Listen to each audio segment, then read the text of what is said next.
வணக்கம் ஃப்ரெண்ட்ஸ். பாண்டியன் ஸ்டோரில் இன்னைய எபிசோடில் என்ன நடக்குதுன்னு ஒரு நட பார்த்துட்டு வரலாம் வாங்க. மண்டே மங்களகரமா ஆரம்பிச்சிருக்காங்க. கோவில் கோபுரம் மணியோசைன்னு கோவில் சுறுசுறுப்பா இருக்க அங்க சரவணன் வர்றாரு. வர்றவரு சாமியை கும்பிட்டுட்டு குருக்கள் கிட்ட வந்து, சாமி அம்மா பிரசாதம் வாங்கிட்டு வர சொன்னாங்கன்னு சொல்ல, இருப்பா உள்ளதான் இருக்கு போய் எடுத்துட்டு வரேன்னு சொல்ல, சரிங்க சாமிங்கிறாரு. அவரு மனமுருகி அம்பால வேண்டிட்டு இருக்க ஐயர் உள்ளர போறாரு. வர்றவரு தீபாராதனையும் விபூதியும் கொடுத்துட்டு, சரவணன் விபூதியை நெத்தியில வச்சதும், தம்பி அம்மா வரலையான்னு கேக்குறாங்க. வரலன்னு சரவணன் சொல்ல, அவங்க மனசுல என்ன நினைச்சாங்களோ அது அப்படியே நடக்கும்னு சொல்லு அப்படின்னு சொல்ல, சரிங்க சாமிங்கிறாரு சரவணன். இந்தாப்பா பிரசாதம்னு பைய கொடுக்கறாரு. சரவணன் அந்த பிரசாத பைய வாங்கி கண்ணுல ஒத்தி எடுத்துக்கிட்டு அம்பாலையும் ஒரு தடவை பார்த்துட்டு அங்க இருந்து போய்கிட்டு இருக்காரு. அப்போ கோவில் முன்னாடி யாரோ ஒரு சிதறு தேங்காயை உடைக்கிறாங்க. சிதறு தேங்காய் உடைச்சதுக்கு ஒரே புகை மூட்டம் ஆயிடுது. அந்த புகையில இருந்து ஏஞ்சல் மாதிரி யாரோ வர்றாங்க. ஒரு பிரைட்டான புடவை கட்டின பொண்ணோட அழகான கால்கள் கோவில் படி ஏறிட்டு இருக்கு. சரவணன் அடுத்த சந்நிதியில வந்து கும்பிட்டு இருக்க. இப்ப ஒரு பொண்ணோட அழகான கை ஒரு பூவை எடுத்து அங்க சுவாமி முன்னாடி இருக்க சக்கரத்துல வைக்கிறாங்க. அடுத்து அந்த பொண்ணோட அழகான கண்கள் அந்த பூவை பாக்குறது. கையால பூவை தொட்டு நெஞ்சில ஒத்திக்கிறாங்க. அப்படியே கண்கள் நிமிர சரவணன் கும்பிட்டு இருக்க சாமியை பார்த்து விரலால கும்பிட்டு அதை உதட்டுல ஒத்தி எடுத்துக்கிறாங்க. சரவணன் அந்த கோவிலுக்கு முறையா வர்ற மாதிரி மேல விதானத்தெல்லாம் பார்த்துக்கிட்டு அப்படியே ஆண் வர, இந்த பொண்ணும் இப்பதான் நான் இந்த உலகத்துக்கே வந்திருக்கேங்கிற மாதிரி அங்கங்கன்னு சுத்தி பார்த்துக்கிட்டு வர்றாங்க. அப்புறம் என்னங்க, வழக்கமா இருக்க இடித்தல் தான். அந்த லேடி எதிரில் வர இவரு அவங்களுக்கு எதிர்த்தால போக ரெண்டு பேரோட வலது கையும் வலது தோளும் செமையா இடிச்சுக்குது. அவங்க அப்படியே தடுமாறி போய் ஒரு சுத்தி நிக்க, சரவணன் அவரை கொஞ்சம் நிலைப்படுத்திக்கிட்டு அப்படியே திரும்பி சாரிங்கிறாரு. அந்த பொண்ணு நிமிந்து சரவணனை பார்க்க சரவணனுக்குள்ள ஒரு ஹெவி நிலநடுக்கமே வருது. அந்த பொண்ணு கண்ணை கூட இமைக்காம இவரை பார்க்க, இவரு சாரி சொல்ல நீட்டின கை அப்படியே அந்தரத்துல மிதக்க அந்த நொடி அப்படியே உறைஞ்சு போயிருக்கு. ரெண்டு பேரும் கண்ணை கூட இமைக்காம ஒருத்தர் பார்த்துக்கிட்டே நிக்கிறாங்க. கண்கள் கலங்க ரெண்டு பேரும் ஒருத்தர் பார்த்துக்கிட்டே நிக்க, யாரோ கோவில் மணி அடிக்க அப்பதான் சுயநினைவுக்கு வர்றாங்க. உண்மையா ரெண்டு பேரும் படப்படன்னு அடிச்சுக்கிறாங்க. என்ன கண்ணு காஞ்சி போயிருக்கும்ல. அஞ்சலி அப்படின்னு சரவணன் சொல்ல, சரவணா அப்படின்னு அவரு மாதிரி திக்காம ஒரே வார்த்தையில சொல்லிடுறாங்க அந்த பொண்ணு. அடுத்த பாக்குற படலம் ஆரம்பிக்குது. ரெண்டு பேரும் பார்த்துக்கிட்டே நிக்கிறாங்க. என்ன பேசுறதுன்னு ஒருத்தருக்கு ஒருத்தர் தெரியல. நீ முதல்ல பேசுவியா நான் முதல்ல பேசுவேனாங்கிற மாதிரி ரெண்டு பேரும் மாறி மாறி பார்த்துக்கிட்டே இருக்காங்க. ஒரு வழியா சரவணன் வாயை திறந்து, எம்பட்டு நாளாச்சு பாத்துங்கிறாரு. நாளா?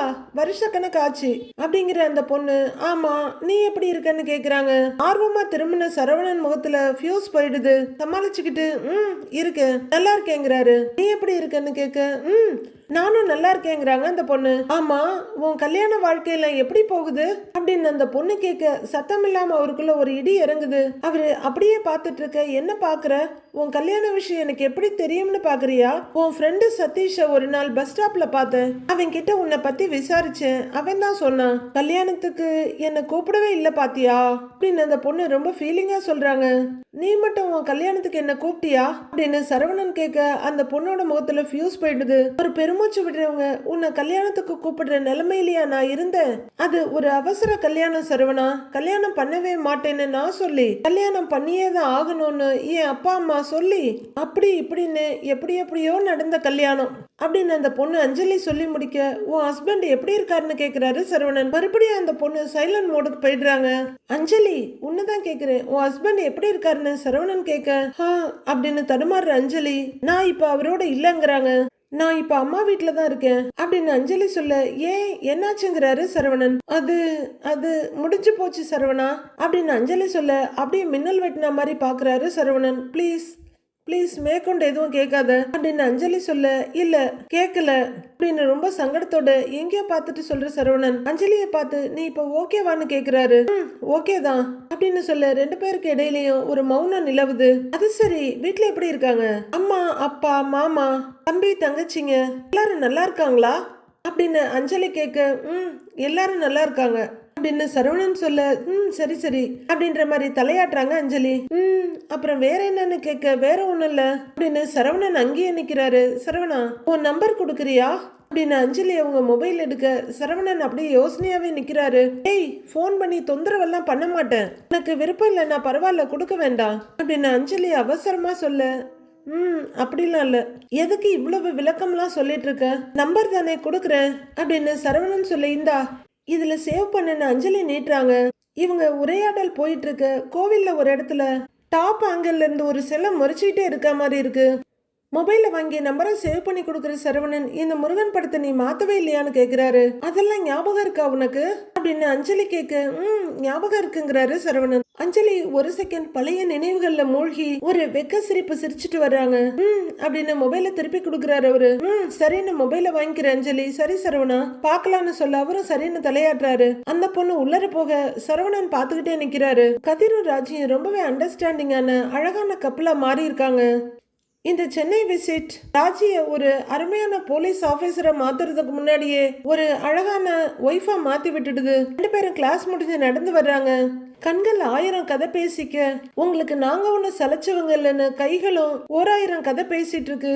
ஏய் ஏன் இன்னைக்கு ஆட்டோலயே போலான்னு சொன்ன அப்படின்னு கதிர் கேட்க ஆட்டோல போறது ஒரு மாதிரி நல்லா இருக்குல்லங்கிறாங்க ராஜி. நல்லா இருக்குல்ல அப்படின்னு அதையே சொல்றாரு கதிர்.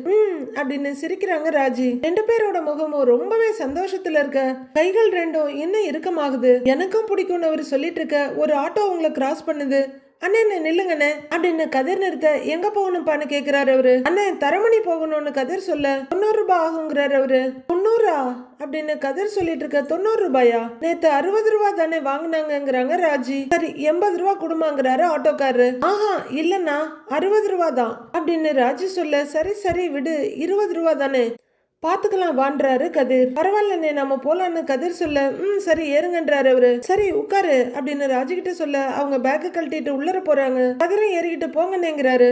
ஆட்டோ வந்தாலும் நமக்கான நேரம் நமக்கான உலகம் ஸ்டார்ட் ஆயிடுச்சுன்னு ஒருத்தர் பாத்துக்க கதிர் அப்படியே லைட்டா தோலை நீட்ட ராஜி தோல்ல சாஞ்சிக்கிறாங்க. 2 பேரும் கோச்சிங் சென்டருக்கு வர முதல் நாள் வந்ததுக்கு இருந்ததுக்கும் இப்பத்திக்கும் அவங்க மனநிலையில ஏகப்பட்ட வேறுபாடு. சரி நான் உள்ளர போகட்டுமான ராஜி கேட்க போங்கிறாரு கதிர். இன்னைக்கும் இங்கதான் இருக்க போறியான ராஜி கேட்க நீ என்ன சொல்றியோ அதையே நான் செய்யறேங்கிறாரு கதிர். இங்க இருக்கணும்னா இருக்கிறேன் இல்ல போறதுனால போறேன் அப்படின்னு கதிர் சொல்ல இருங்கிறாங்க ராஜி. இன்னைக்குன்னு இல்ல என்னைக்குமே உன் பக்கத்திலேயே தான் நான் இருப்பேன் அப்படின்னு கதிர் சொல்ல ராஜி ரொம்ப சந்தோஷமா நிறைவா ஒரு சிரிப்பு சிரிக்கிறாங்க. நீ எதை பத்தியும் யோசிக்காம நல்லா போய் படி அப்படின்னு கதிர் சொல்ல சரி நான் போயிட்டு வரேன் அப்படின்னு ராஜி திரும்ப போயிட்டு வா அப்படின்னு சோஃபாவை குத்தகைக்கு எடுக்கிறாரு கதிர். ராஜி கிளாஸ் ரூம்குள்ள போறாங்க. இன்னொரு இடத்துல மீனாவும் செந்திலும் ஆபீஸுக்கு கிளம்பி வாக்கிங் போயிட்டு இருக்காங்க. மீனா ஓரப்பார்வையா செந்தில பாத்துக்கிட்டே நடக்க அவரு மீனாவை ரசனையோட பாத்துக்கிட்டே என்னங்கிறாரு. ஒண்ணு இல்லங்கிறாங்க மீனா. சாருக்கு கோவம் தீந்துருச்சு போலயே அப்படின்னு மீனா சொல்ல தீரல ஆனா கொஞ்சமா குறைஞ்சிருச்சுங்கிறாரு. அதுவும் அம்மா பேசுனதுனால அப்படின்னு செந்தில் சொல்ல நடிக்காதீங்க அப்படின்னு கண்ணத்தை பிடிச்சி ஒரு திருவுறாங்க மீனா. ஏய் என்ன பண்ணிட்டு இருக்க அப்படின்னு செந்தில் கேட்க கண்ணத்தை கிள்ளுன்னு அதுக்கு எதுக்கு இம்புட்டு பதறீங்கிறாங்க மீனா. ரோடுன்னு செந்தில் சொல்ல ரோடோ வீடோ என் புருஷனை தானே கிள்றேன் அப்படின்னு கிடைச்சது சாக்குன்னு இன்னொரு கிள்ளுறாங்க மீனா. ஷா அப்படின்னு வழியில கண்ணத்தை தேய்க்கிற செந்தில் வீட்டுலதான் ஒன்னும் பண்றது இல்ல யாராவது பாத்திர போறாங்க சும்மா வாங்குறாரு அவரு. ஏங்க என்னங்க நீங்க லவ் பண்ண வர்றப்பதான் அதான் உங்க அப்பாவுக்கு தெரியாம என்ன பார்க்க வர்றப்பதான் இந்த மாதிரி டைலாக் எல்லாம் சொல்லுவீங்க இப்பவுமான்னு மீனா கேட்க ஏகத்துக்கு வெக்கப்படுறாரு செந்தில்.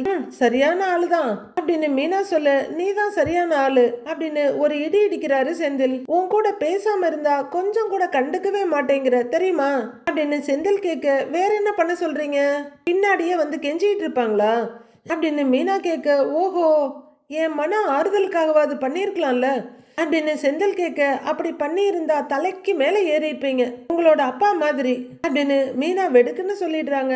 அதுக்காக இவன் எக்கேடோ கெட்டு தொலைறான் எப்படியே போகட்டும்னு விட்டுருவியாங்கிறாரு செந்தில். அப்படி யாரு விட்டா அதெல்லாம் நீங்க என்ன விட்டு போக மாட்டீங்கன்னு எனக்கு நல்லா தெரியும் அப்படின்னு மீனா சொல்ல எல்லாத்துக்கும் ஒரு பதில வச்சுக்க அப்படின்னு செந்தில் சொல்ல இல்லன்னா உங்ககிட்ட எல்லாம் குப்பை கொட்ட முடியுமாங்கிற மாதிரி மீனா வெக்கத்தோட சிரிச்சிட்டு இருக்காங்க. அப்போ கிச்சன்ல நிக்கிற கோமதி மீனாவுக்கு கால் பண்றாங்க. டிஸ்பிளேயை பார்த்துட்டு சிரிப்போட அத்தன்னு சொல்ற மீனா கால் அட்டன் பண்ணி காதுல வைக்கிறாங்க. குட் மார்னிங் அத்தன்னு சொல்ல குட் மார்னிங் டி என்னடி பண்ற அப்படின்னு கோமதி கேட்க ஆபீஸ்க்கு போயிட்டு இருக்கேன் நீங்கங்கிறாங்க மீனா. சும்மாதான் இருக்கேன் பேசுறதுக்கு கூட ஆள் இல்லாம என்னமோ மாதிரி இருக்குடி அப்படின்னு கோமதி சொல்ல, நான் வேணும்னா லஞ்ச் பிரேக்ல வரவா அப்படின்னு மீனா கேக்குறாங்க. நீ எதுக்கு சும்மா ஆபீஸுக்கும் வீட்டுக்கும் அலையணும், ஞாயிற்றுக்கிழமை வாங்குறாங்க கோமதி. அப்படிங்கிற மீனா, மிஸ்டர் பாண்டியன் எதுவும் பேசினாரான்னு கேக்குறாங்க. மறுபடியும் ஒரு பெருமூச்சு விடுற கோமதி இல்லங்கிறாங்க. இத பாரு, நானும் இனிமே அவர் முன்னாடி போய் நிக்கிறதா இல்ல, அவர் பேசும்போது பேசட்டும் அப்படின்னு கோமதி சொல்ல, அப்படிதான் அத்தை இருக்கணும், இந்த ஆம்பளைங்க எல்லாரும் ஒரே அச்சுல வார்த்தை மாதிரி தான் அப்படின்னு மீனா ஓர பார்வையா செந்தில பார்க்க, அடி பாவி நல்லா தானே போயிட்டு இருக்கு, எதுக்கடி தேரை இழுத்து தெருவுல விடுற அப்படிங்கிற மாதிரி பாக்குற செந்தில் பேக்கால மீனாவோட கையில ஒரு தட்டு தட்டுறாரு. கெஞ்சுனா மிஞ்சுவாக, மிஞ்சுனா கெஞ்சுவாக அப்படின்னு செந்திலோட முகத்துல துப்பாத குறையா பேசிட்டு இருக்காங்க மீனா. சரி சரி, என் கதை இருக்கட்டும், செந்தில் உங்ககிட்ட பேசினானா அப்படின்னு கோமதி கேட்க, மறுபடியும் செந்தில ஒரு பார்வை பார்த்துட்டு பேசிட்டாங்க பேசிட்டாங்க அப்படின்னு சொல்ல, அப்படின்னு கேட்டுட்டு இருக்காங்க கோமதி. நாங்க 2 பேரும் ஒன்னா சேர்ந்து தான் ஆபீஸ் போயிட்டு இருக்கோம் அப்படின்னு மீனா சொல்ல, அப்படியா, சரி சரிங்கிறாங்க கோமதி. எனக்காக உங்க பையன்கிட்ட பேசியிருப்பீங்க போலயே அப்படின்னு மீனா கேட்க, சும்மா பேசுனேன். சரி சரி, நீ ஆபீஸ்க்கு பத்திரமா போ, நான் வைக்கிறேங்கிறாங்க கோமதி. தனியா தானே இருக்கேன்னு சொன்னீங்க, கொஞ்ச நேரம் பேசுனா என்ன அப்படின்னு மீனா கேட்க, ஏண்டி உங்ககிட்ட பேசிட்டு இருந்தா வீட்டு வேலையெல்லாம் யாரடி பாக்குறது, நான் வைக்கிறேன்னு கோமதி சொல்ல, அப்படின்னு புன்னகையோட தலையாட்டுறாங்க மீனா. மீனா காலை கட் பண்ணதும் என்ன சொல்றாங்க அம்மான்னு கேக்குறாரு செந்தில். அவங்க லோன்லியா ஃபீல் பண்ணிருப்பாங்க போல, அதான் கூப்பிட்டாங்க. உங்க கூட இருக்கேன்னு சொன்னதும் ஏதேதோ காரணம் சொல்லி வச்சுட்டாங்க. அத்தை ரொம்ப பாவங்க அப்படின்னு மீனா சொல்ல, அம்மாவுக்காக நீ ஃபீல் பண்ணி பேசுற, உனக்காக அம்மா என் கூட சண்டையே போடுறாங்க, உன்னையும் எங்க அம்மாவையும் மாதிரி ஒரு மாமியார் மருமகளை நான் பார்த்ததே இல்லை அப்படின்னு செந்தில் சொல்ல, கண்ணு வைக்காதீங்க அப்படின்னு மீனா சொல்ல, நடத்துங்க நடத்துங்க அப்படின்னு பாக்குறாரு செந்தில். மயிலு அவங்க வீட்டுல உயிரை கையில புடிச்சுக்கிட்டு கால் பண்றாங்க. மீனாவோட மொபைல் ரிங் ஆகுது. மறுபடியும் அத்தை தான் கால் பண்றாங்க போல அப்படின்னு சொல்லிக்கிட்டு மீனா போன் எடுத்து பாக்குறாங்க. அவங்க டிஸ்பிளே பார்த்து அப்படியே அதிர்ந்து போய் நிக்க செந்தில எட்டி பாக்குறாரு. மீனா அப்படியே நைஸா செந்தில பாக்க, செந்தில் நல்லா எட்டி டிஸ்பிளேவே பாத்துட்டு இருக்காரு. பாக்குறவரு பயங்கர கடுப்பாக்கி, இவங்க எதுக்கு உனக்கு போன் பண்றாங்கன்னு கேக்குறாரு. தெரியலையேன்னு மீனா சொல்ல, அப்ப நீ இவங்க கிட்ட பேசிக்கிட்டு தான் இருக்கிற அப்படின்னு செந்தில் கத்துறாரு. ஐயோ இல்லங்க, நான் என்ன சொல்ல வரேன்னா இவங்க எதுக்குன்னு மீனா சொல்லிட்டு இருக்கும் போதே, இதோ பாரு, போன வாரம் இந்நேரம் நம்ம குடும்பம் எம்பிட்டு பெரிய பிரச்சனையை அனுபவிச்சுட்டு இருந்தது, அதுக்கு காரணமே இவங்க கிட்ட உனக்கு என்ன பேச்சு அப்படின்னு செந்தில் கத்த, மீனா என்ன சொல்றதுன்னு தெரியாம சங்கடமா பாக்குறாங்க. அடுத்தது ஏதாவது சதித்திட்டம் போடுறாங்களா, அதுக்கு நீ ஏதாவது உடந்தையான்னு செந்தில் கத்த, ஏங்க என்ன பேசிட்டு இருக்கீங்க, என்னைய கொஞ்சம் பேச விடுங்கிறாங்க மீனா. எல்லார்கிட்டையும் சொல்லி அவங்க நம்பரை பிளாக் பண்ண சொல்லி அம்மா சொன்னாங்கல்ல, என்ன கூட தான் பிளாக் பண்ண சொன்னாங்க, நானும் பண்ணிட்டேன், ஆனா நீ என்ன பிளாக் பண்ணல, ரகசியமா அவங்க கிட்ட பேசிட்டு இருக்கியா அப்படின்னு செந்தில் கத்துன்னு கத்துறாரு. அதெல்லாம் ஒண்ணும் இல்லைங்க, என்னன்னு தெரியல, திடீர்னு இவங்க கூப்பிடுறாங்கிறாங்க மீனா. நடிக்காதடி அப்படின்னு அவர் கத்த, ஐயோ அப்படின்னு மீனா இந்த பக்கமா அந்த பக்கமா பாக்குறாங்க. சும்மா எப்ப பார்த்தாலும் அப்படின்னு அவர் கத்திட்டு இருக்க, ஏங்க தேவையில்லாம ரோட்ல வச்சு கத்தாதீங்க அப்படிங்கிறாங்க மீனா. நீ நல்லவதான், இந்த உலகத்துக்கே நீ நல்லவதான் ஒத்துக்கிறேன், ஆனா நீ நல்லவளா இருக்கிறதுக்கு என் குடும்பத்தை பலி கொடுக்க முடியாதுல்ல, அவங்களால மட்டும் பிரச்சனை ஏதாவது திரும்ப வரட்டும், அப்புறம் உனக்கு இருக்கு, எப்ப பாரு இதே வேலையா போச்சு அப்படின்னு செந்தில் அவரா கத்தி முடிச்சுட்டு அங்கிருந்து போறாரு. இந்தாங்க அப்படின்னு மீனா கூப்பிட அதை கண்டுக்காம போறாரு. சோ அப்படின்னு மீனா நின்னுட்டு இருக்க, மறுபடியும் இந்த போன் கால்ல தான் உயிரே இருக்க மாதிரி மயில மீனாவுக்கு கூப்பிடுறாங்க. மொபைல் ரிங்காக பாக்குற மீனா கடுப்போட கட் பண்ணிடுறாங்க. ஐயோ போச்சு போச்சுங்கிற மாதிரி பாத்துட்டு இருக்காங்க மயிலு. கதிர் கோச்சிங் சென்டர் சோஃபால உட்கார்ந்துருக்க, அவரு மொபைல் ரிங் ஆகுது. எடுத்து பார்த்துட்டு, சொல்லுமா என்னம்மா எப்படி இருக்குன்னு கேட்க, நான் நல்லா இருக்கேன் கதிர், நீ எப்படி இருக்க அப்படின்றாங்க கோமதி. நல்லா இருக்கேம்மாங்கிறாரு கதிர். எங்க இருக்கீங்க இப்ப அப்படின்னு கோமதி கேட்க, அம்மா ராஜி கிளாஸ்ல இருக்கா, கிளாஸுக்கு வெளியே நான் அவளுக்காக வெயிட் பண்ணிட்டு இருக்கேம்மா அப்படின்னு கதிர் சொல்ல, ஓ சரி சரி, கிளாஸ் எல்லாம் எப்படி போகுதுடான்னு கேக்குறாங்க கோமதி. நல்லா போகுதுன்னு தான் சொல்றாம்மா அப்படின்னு கதிர் சொல்ல, ஏன்பா இன்னைக்கு ராத்திரி கிளம்பிடுவீங்களான்னு கேக்குறாங்க கோமதி. அப்படிதான் முதல்ல நினைச்சோன்னு கதிர் சொல்ல, அப்படின்னு கேக்குறாங்க கோமதி. கிளாஸ் இன்னும் ஒரு நாள் எக்ஸ்ட்ரா இருக்கும்னு நினைக்கிறேன், அப்படி இல்லைன்னா நாளைக்கே கண்டிப்பா கிளம்பி வந்துடுவோமா அப்படின்னு கதிர் சொல்ல, சரி சரிங்கிறாங்க கோமதி. அப்படின்னு கதிர் சொல்ல, ஏண்டா அவ நல்லா இருக்காளாடா அப்படின்னு கோமதி ரொம்ப பரிவா கேக்குறாங்க. இப்ப பாண்டியன் பேசாம இருக்கிறதுனாலதான் மத்தவங்க எல்லாரும் அவங்க கண்ணுக்கு தெரியறாங்க போல இருக்கு. நல்லா இருக்காமா அப்படின்னு கதிர் சொல்ல, ஏண்டா சந்தோஷமா இருக்காளான்னு கேக்குறாங்க கோமதி. இருக்காமா அப்படின்னு கதிர் புரியாம சொல்ல, பாவண்டா, அவ நல்ல பொண்ணுடா, நல்ல பாத்துக்கோ சரியா அப்படின்னு கோமதி சொல்ல, நான் பாத்துக்கிறேம்மா அப்படின்னு கதிர் அஷூரன்ஸ் கொடுக்கறாரு. புருஷன் பொண்டாட்டிக்குள்ள சண்டை வர்றதெல்லாம் சகஜம்தான். அப்படி ஏதாவது வந்ததுன்னா பேசி தீர்த்துக்கணும் சரியா? உங்க அப்பா மாதிரி முகத்தை தூக்கி பரன் மேல வச்சுட்டு சுத்தக்கூடாது, புரிஞ்சுதான்னு கேக்குறாங்க கோமதி. அம்மா, அப்பா இன்னும் உங்ககிட்ட பேசவே இல்லையான்னு கதிர் கேக்குறாரு. பேசட்டும், பேசாம போகட்டும்டா, அத பத்தி எல்லாம் ஒன்னும் கவலைப்படுற மாதிரி இல்லைங்கிறாங்க கோமதி. அம்மா கவலைப்படாதம்மா, எல்லாம் சரியா போயிடும் அப்படின்னு கதிர் சொல்ல, இத பாருடா, ஆதங்கம்லாம் ஒன்றும் இல்லை எனக்கு, நீங்க எப்படி இருக்கீங்கன்னு கேட்கறதுக்கு தான் கூப்பிட்டேன், அவ்வளவுதான், வைக்கட்டுமாங்கிறாங்க கோமதி. சரிம்மா அப்படின்னு கதிர் சொல்ல, காதுல இருந்து போன் எடுக்கிறாங்க கோமதி. மாமா அப்படின்னு கதிர் கூப்பிட சத்தம் கேட்கிற கோமதி மறுபடியும் காதுல போனை வச்சு என்னடாங்கிறாங்க. சொல்லு அப்படின்னு கோமதி கேட்க, கதிர் எதுவும் சொல்ல முடியாம உதட்ட கடிச்சுக்கிட்டு அப்படியே பாத்துட்டு இருக்காரு. லைன்ல இருக்கியாடா அப்படின்னு கோமதி கேட்க, இருக்கேம்மாங்கிறாரு. சொல்லுடான்னு கோமதி கேட்க, அம்மாங்கிறாரு அவரு. என்னடா சொல்லுடா அப்படின்னு கோமதி சொல்ல, அம்மா, நானே உங்ககிட்ட நிறைய தடவை சண்டை போட்டிருக்கேன். எனக்கு பிடிக்காம, எனக்கு விருப்பம் இல்லாம ராஜி எனக்கு கல்யாணம் பண்ணி வச்சிருக்கீங்களேன்னு திட்டுன்னு திட்டி இருக்கேன். என் லைஃபை என்னைக்கு எடுத்துட்டேன்னு கூட சொல்லியிருக்கேம்மா. அப்பா மாதிரி உங்ககிட்ட பேசாம கூட இருந்திருக்கேன். சாரிமாங்கிறாரு கதிர். ஏய், எதுக்குடா இதுக்கெல்லாம் போய் சாரி கேட்டுட்டு இருக்க, விடுங்கிறாங்க கோமதி. இல்லம்மா, நான் அப்படி பண்ணி இருக்க கூடாதுங்கிறாரு கதிர். ஏண்டா, நானும் உனக்கு விருப்பம் இல்லாம தானே ராஜிய கல்யாணம் பண்ணி வச்சேன், அந்த கோபம் உனக்கு இருக்கதானேடா செய்யும் அப்படின்னு கோமதி சொல்ல, ஆரம்பத்துல நீ எனக்கு ஏதோ கெடுதல் பண்றதா நான் நினைச்சேன், போக போக தான் தெரியுது நீ எனக்கு நல்லதுதாம்மா பண்ணியிருக்க அப்படின்னு கதிர் மனசை திறந்து சொல்ல, கோமதி அப்படியே நெகிழ்ச்சியோட உட்கார்ந்துருக்காங்க. நம்ம குடும்பத்துக்கு, ராஜி குடும்பத்துக்கு, எனக்கு எல்லாருக்குமே நீ நல்லதுதாம்மா பண்ணியிருக்க அப்படின்னு கதிர் சொல்ல, அப்படியே கோமதி உருகிட்டு இருக்காங்க. அப்பா என்ன சொன்னாலும் சரி, என்ன நினைச்சாலும் சரி, நான் சொல்றேம்மா, நீ எடுத்ததுதான் சரியான முடிவு.